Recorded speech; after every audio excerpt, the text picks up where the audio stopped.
Student welcome one second to your online classes. बच्चों इस वाले वीडियो में हम एक्सरसाइज 1D का क्वेश्चन नंबर 8 और 9 आपको समझाएंगे और हमेशा की तरह प्रीवियस और नेक्स्ट वीडियो का जो लिंक है आपको नीचे डिस्क्रिप्शन बॉक्स में मिल जाएगा, वहाँ जा करके आप अपने सारे डाउट्स क्लियर कर सकते हो। तो आइए स्टार्ट करते हैं क्वेश्चन नंबर 8। फर्स्ट क्वेश्चन क्या है हमारे पास कि name the property of multiplication illustrated by each of the following statement, यानी कि जो हमें स्टेटमेंट दिए हुए हैं ना, ये यहाँ पर ये कौन सा जो प्रॉपर्टी मल्टीप्लिकेशन का उसको फॉलो कर रहा है ये बताना है हमको। कौन सा जो लॉ है जो हमने पढ़ा था ना पहले, जो हमने एडिशन में पढ़ा हुआ था, सब्ट्रैक्शन में पढ़ा था, कुछ लॉ हमारे काम करते हैं जैसे कम्यूटेटिव लॉ, एसोसिएटिव लॉ, उसी तरीके से मल्टीप्लिकेशन में भी कुछ लॉ काम करते हैं जैसे वहाँ पर होता था, सेम उसी तरीके से। तो जो आपने वहाँ पर पढ़ा है ना, बस उसी का ये रिवीजन एक तरह से आप कर सकते हो, दिया हुआ है। तो हमें बस बताना है कि कौन सा लॉ यहाँ पर काम कर रहा है। तो देखो पहले क्या किया हुआ है, इसका मल्टीप्लाई इससे किया और दूसरे वाले स्टेप में इस नंबर को पहले लिख दिया गया है और इसको बाद में कर दिया गया है। यानी कि ये क्या कर क्या रहा है, यहाँ पर पहले ए का मल्टीप्लाई बी से कर रहा है और अगले वाले स्टेप में बी का मल्टीप्लाई ए से कर रहा है, यही कर रहा है यहाँ पर ये। तो इस तरीके से जब कभी भी होता है, जब प्लस भी होता है, तब हम लोग उसको क्या बोलते हैं, कम्यूटेटिव लॉ कहते हैं। तो यहाँ पर आपको बस कुछ नहीं करना, कम्यूटेटिव लॉ ऑफ है ना, यहाँ पर मल्टीप्लिकेशन पूरा लिख देना। मैं शॉर्टकट में आपको बस बता देता हूँ कि इसको जो हम कहते हैं कम्यूटेटिव लॉ कहते हैं। ठीक, कम्यूटेटिव लॉ या फिर कम्यूटेटिव प्रॉपर्टी, जो आप लिखना चाहो वो लिख सकते हो। तो ये हमारा ये वाला प्रॉपर्टी था। दूसरा देखते हैं क्या है। दूसरे नंबर में हमें क्या दिया हुआ है, ब्रैकेट वाला यानी कि ग्रुप बनाने वाला दिया है। तो मैंने आपको वहाँ पर भी एडिशन में बताया था कि जब कभी भी ग्रुप बना करके हम प्लस या मल्टीप्लाई करते हैं तब उसको कहा जाता है एसोसिएटिव लॉ।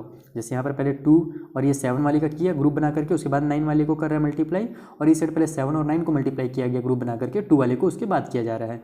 तो ये दोनों हमारे ग्रुप बना करके जब भी कभी भी किया जाए मल्टीप्लाई, तो इसको हम इस तरीके से लिख सकते हैं। अगर ए बी के फॉर्म में आपको लिखने के लिए बोला जाए तो आप इस तरीके से इसको लिख सकते हो कि पहले ए का मल्टीप्लाई बी से हो रहा है और सी को बाहर कर दिया गया है, यानी बाद में सी का मल्टीप्लाई किया जा रहा है, और इधर हमारे पास ए को बाहर कर दिया गया है, पहले बी और सी का मल्टीप्लाई किया गया, इस तरीके से। समझ में आ गई बात। और इसको कौन सा रूल कहा जाता है, कौन सा प्रॉपर्टी कहा जाता है, एसोसिएटिव प्रॉपर्टी कहा जाता है। तो यहाँ पर आप लिख लेंगे एसोसिएटिव लॉ या फिर एसोसिएटिव प्रॉपर्टी, जो लिखना चाहो आप शॉर्टकट में। ठीक है, ऑफ मल्टीप्लिकेशन पूरा उतार देना। अगला देखते हैं क्या हमारे पास क्वेश्चन नंबर 3 में, यहाँ पर -3/4 है, मल्टीप्लाई किया जा रहा है किससे, -5/6 और प्लस में 7/8 से। और इस साइड क्या किया गया है कि उसी -3/4 को पहले 5/6 से मल्टीप्लाई किया गया है और फिर उसी को -3/4 को 7/8 से मल्टीप्लाई किया है और फिर उन दोनों को ऐड किया गया है।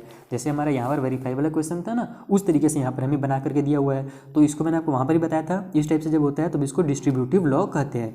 इसको जब हम लोग ए और बी के फॉर्म में शो करते हैं ना, तो इस तरीके से शो किया जाता है कि ए का मल्टीप्लाई आप करो b प्लस सी से, यानी कि पहले b प्लस सी कर लो और उसके बाद फिर a का मल्टीप्लाई कर दो, या फिर a का मल्टीप्लाई कर दो b से और प्लस कर दो a का मल्टीप्लाई कर दो यहाँ पर c से। इस तरीके से ये हम यहाँ पर ऐसे भी करेंगे तो भी हमारा उतना ही आंसर आता है, और ऐसे करते हैं तो भी हमारा आंसर उतना ही आता है। हमने यहाँ पर आपको फॉलो, ये वाला हमने रूल फॉलो भी किया था और यहाँ पर हमने सॉल्व भी किया था। देखा था आपने ना कि दोनों साइड जो है आंसर है हमारा सेम ही आता था।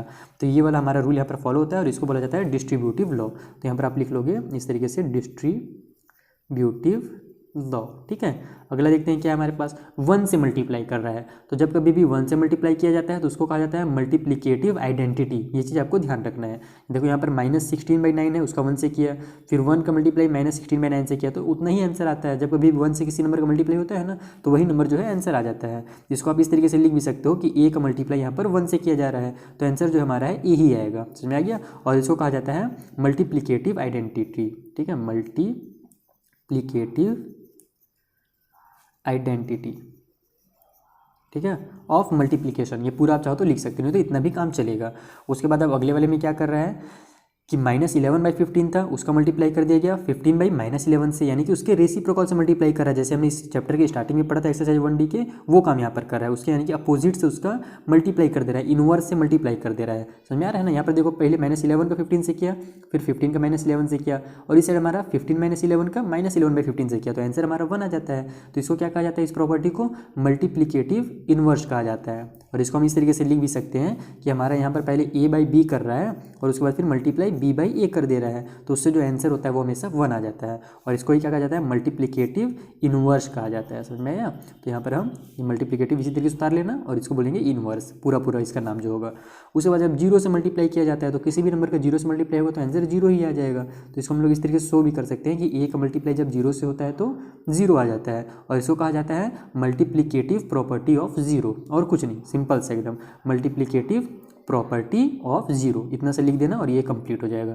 तो देखा आपने, सिंपल से बस रूल को हमको यहाँ पर नाम बताना था और ये क्वेश्चन में कुछ सॉल्व नहीं करना है, बस इस तरीके से आपको नाम बताना है पहचान करके कि कौन सा यहाँ पर रूल फॉलो हो रहा है। ठीक है, आइए जो फिल इन द ब्लैंक है उसको समझते हैं अब। फिल इन द ब्लैंक हमें क्या दिया हुआ है, the product of a rational number and it's reciprocal. जब हम लोग किसी भी रैशनल नंबर और उसके रेसिप्रोकल का जब हम लोग मल्टीप्लाई करते हैं, प्रोडक्ट करते हैं, तो कितना आता है, तो हमेशा आंसर 1 आता है। जैसे यहाँ पर हमने देखा अभी -11/15 था, उसके रेसिप्रोकल से रेसिप्रोकल का मतलब ही होता है इनवर्स, या फिर उसे आप उल्टा कह लो, समझ में आ रहा है ना। तो यहाँ पर हम लोग उसी यही बोल रहे हैं हम लोग से कि रेसिप्रोकल जब हम करते हैं मल्टीप्लाई, यानी उसके इनवर्स जब हम मल्टीप्लाई करते हैं तो आंसर कितना आता है, हमेशा 1 आता है। ये और ये कट हो जाते हैं, ये और ये कट हो जाते हैं, तो 1 1 जा 1, 1 1 जा 1 हो जाता है। तो यहाँ पर रेसिप्रोकल जब हम करते हैं तो प्रोडक्ट जो होता है 1 आ जाता है। उसके बाद 0 हैज़ ब्लैंक रेसिप्रोकल, तो 0 के कितने रेसिप्रोकल होते हैं, 0, एक भी रेसिप्रोकल नहीं होता। हमने यहाँ पर पढ़ा था ना, यहाँ पर हम लोग जब सॉल्व कर रहे थे, कहाँ गया 0 और रेसिप्रोकल, ये क्वेश्चन नंबर 5 का 8 नंबर में जो दिया हुआ था, क्वेश्चन नंबर 5 का 8 में आपको मैंने डिटेल इसके बारे में समझाया था कि 0 का एक भी रेसिप्रोकल नहीं होता है, क्योंकि हम 0/2 तो लिख सकते हैं, लेकिन 2/0 हम उसको नहीं लिख सकते, ये गलत हो जाएगा। समझ आ रहा बात ना, इसको मैंने क्यों नहीं लिख सकते ये भी आपको मैंने वहाँ पर डिटेल में समझा दिया है। तो यहाँ पर 0 है, 0 रेसिप्रोकल लिख लो या नो रेसिप्रोकल लिख लो, दोनों चलेगा। यहाँ पर सेंटेंस बनाना है इंग्लिश का, दोनों रेसिप्रोकल, और 0 है 0 रेसिप्रोकल। जैसे 0 लिखने में थोड़ा सा ये गलत भी हो सकता है सामने वाले टीचर समझ जाए कि आप ये कहना चाहते हो कि यहाँ पर 0 का जो 0 होता है वही रेसिप्रोकल होता है, तो फिर गलत हो जाएगा आपका, इसलिए नो लिखना ही यहाँ पर क्या होगा, बेटर रहेगा। ठीक है, अगला देखते हैं, the numbers blank and blank are their own reciprocal. ऐसे कौन से नंबर हैं जिनका वो खुद के ही रेसिप्रोकल है, तो यही वाला हमारा जो 7 नंबर का इसमें क्वेश्चन है, यहाँ पर मुझे दिख रहा है साफ साफ, मैंने यहाँ पर भी आपको समझाया था, -1 का मैंने आपको रेसिप्रोकल निकाल के दिखाया था, कितना आया था, -1 आया था। उसी तरीके से हमारा जब 1 का हम रेसिप्रोकल निकालते हैं ना तो 1 आता है, समझ में आया। रेसिप्रोकल निकाल मैंने आपको सिखाया था ना, यहाँ पर 5 में क्वेश्चन नंबर 7 भी मैंने सॉल्व किया था, 8 भी सॉल्व किया था, लगभग क्वेश्चन हमने उसको उस वाले क्वेश्चन नंबर में सॉल्व किए थे। मैंने आपको डिटेल में समझाया था कि जो रेसिप्रोकल होता है -1 का, वो -1 ही निकलता है लास्ट में, और 1 का भी 1 ही निकलता है। ये वहाँ पर मैंने बता दिया था, लेकिन उसका काम यहाँ पर आ रहा है हमारा। तो the numbers 1 and -1 are their own reciprocal, यानी कि 1 और -1 खुद के रेसिप्रोकल कहलाते हैं। उसके बाद फिर 0 is blank the reciprocal of any number, तो 0 किसी भी रेसिप्रोकल, किसी भी नंबर का रेसिप्रोकल नहीं होता है, सभी नंबर के रेसिप्रोकल उसके अपोजिट नंबर होते हैं। तो 0 is not the reciprocal of any number, 0 जो होता है किसी भी नंबर का रेसिप्रोकल नहीं होता। अगला है द रेसिप्रोकल ऑफ ए का जो रेसिप्रोकल होगा वो क्या होगा, तो हम लोग जानते हैं ए के नीचे एक 1 छुपा हुआ है, तो वो 1 ऊपर आ जाएगा और नीचे में ए चल जाएगा, तो 1/a जो होगा ए का रेसिप्रोकल हो जाएगा।